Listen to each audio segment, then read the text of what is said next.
is something that really that's never done. So we'd like to introduce Indi-ED.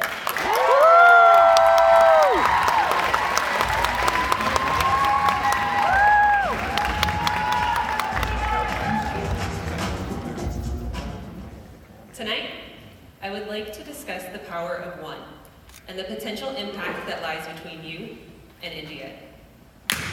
Fun fact, I have been on a stage one other time. Ironically, it was this exact same stage where I gave a TEDx talk about how we needed to transform our one-size-fits-all educational system. At the time, I was a teacher and leader for 10 years, so pushing boundaries inside the classroom was something I was completely comfortable with. This stage, however, not my happy place. But I knew that if I wanted to initiate another positive ripple, that I had to take a brave, smart risk. And I'm glad that I did, because that next year, Indi-ED launched. Indi-ED stands for Individualized Education. Honoring what makes us all unique is what makes Indi-ED different and successful. Our students are aligned in groups of 6 to 8 students based on their interest and their abilities, not their age. They also get to spend part of their day actually deciding what they want to learn about, and then go into the real world and actually do something with it. We also have some logical flexibility that provides some value because we teach them and expose them to things that we should have probably learned when we were in school, like finance, social skills, and maybe some self-awareness. Cheers.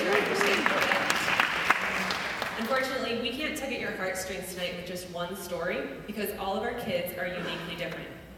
We have students who love coding and want to build their own computer from scratch. We have kids who are studying urban ecology. We have musicians, artists, athletes, entrepreneurs, and they're all thriving together. So how can this impact our community? We have decades of research that shows us that this is the way that we should educate kids. So let's think bigger tonight. As a community, if we want to attract quality talent across all business sectors, create more equity, and thrive in a global economy, then we better be ready to establish a culture and community that values and invests in change and education.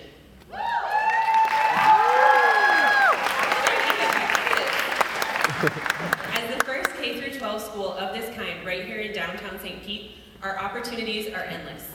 In the last 2 school years alone, we've had over 100 businesses or professionals who've either opened their doors to our kids or shared their expertise. We've had over 250 families reach out, and they're waiting for their opportunity to join. We could be the center of a teacher training facility and support our local universities and schools. We could be the center of a co-working space and share our motivated young people with our local businesses. Told you not to have a nice one. It's time, Tampa Bay. That was the easy one, sorry. It's time, Tampa Bay.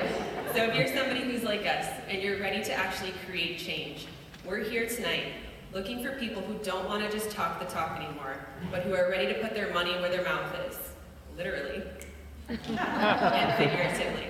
So if you're somebody who wants to even just make a small donation, or you want to donate 1 hour of your time to one child, I'm standing here tonight as one person, but I can show you some people in the audience that are proof that one person can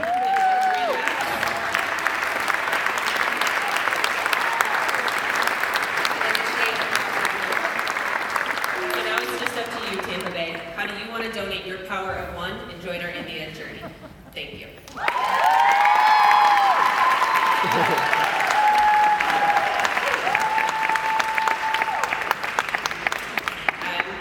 Joined tonight by one of our students, Alexander Wall. He's been with us since the very first year.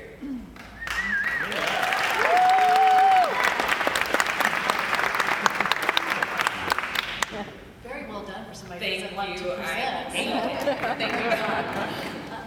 I'm curious, what is the cost per student? Sure. So it's tough to put a dollar amount on the cost of a child's education. So the way that we operate is extremely lean. It's $12,000 a year, and that's with no outside funding. So intentionally, we did not establish ourselves as a charter school because when that happens, you eliminate the flexibility. So if Alex wants to study coding 1 year, and then the next year he wants to study marine science, we can't shift and change the dollars the way they're allocated that way.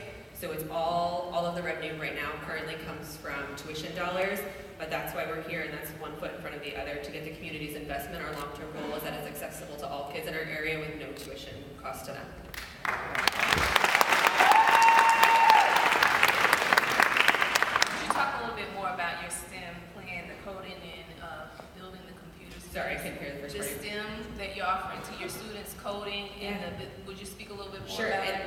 it comes down to what they're interested in. So we actually design our curriculum every year from scratch based on the kids that are in front of us. So before the year even starts, and Alex can maybe share a little bit more about that, but we actually survey them and their families and what's relevant, what's going on, and what they're interested in, and then we integrate all of the standards based on their ability level. So last year, for example, Alex sat in a 5th grade traditional school, but he's capable of higher level math. So he would do that math with a higher level kid. We don't have to necessarily only expose them to a certain amount. Did you want to add on? Yeah, that's okay. With the STEM program that you were mentioning, it's not really specifically about that. We have a certain, like the last portion of the day after lunch, where we go, we think of things that we would like to research that we are personally interested in, and then we take what we want to learn in, we research that, build a presentation up from scratch, and then we get the community involvement skill by presenting it to our family members and get a lot of public speaking stuff out of that. So through doing that, you get all these different skill sets of building a presentation, going through interviews with people around the community, and public speaking, as I've built up enough confidence to do now.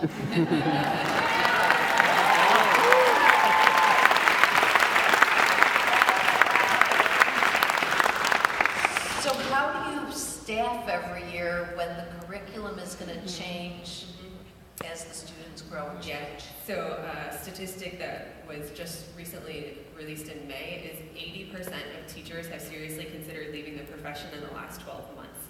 So another issue that we're trying to combat is the strength, quite frankly, that teachers have.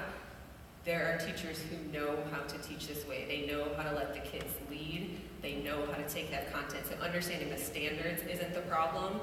Allowing our teachers to be creative and actually go to do the things that they know is right is the issue.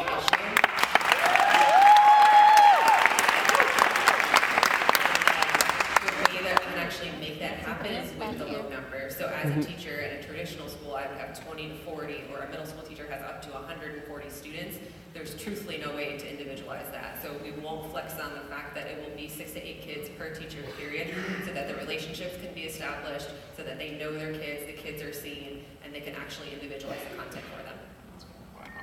You're a couple years now, it's the second year? Start of our 3rd year. Start of your 3rd year. So what's, as you've been out in the community and evangelizing this really unique way of educating, what's been your experience as to why it is where it is and not double or triple or quadruple where it is? What do you think the hesitancy would be?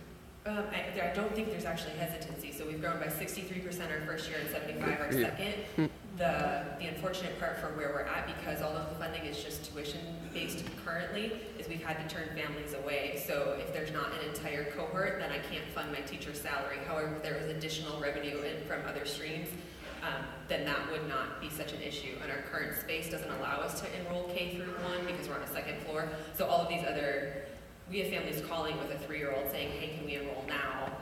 We can't until they're 6 and in kindergarten. So there really hasn't been hesitancy, I would say. There are families who can't afford it, and that's the unfortunate part that I would like to break the barrier of.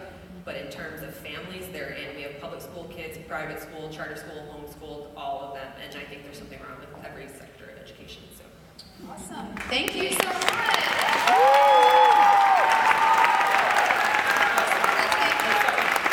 Let's take one moment with Alex, right? Thank you so much for being here. How are you feeling right now? Great. Awesome. What grade are you in? I'm in 7th grade at the moment. 7th grade. Well, thank you for being here. I know how much confidence it must have taken for you to come up here, so we're really glad that you joined us.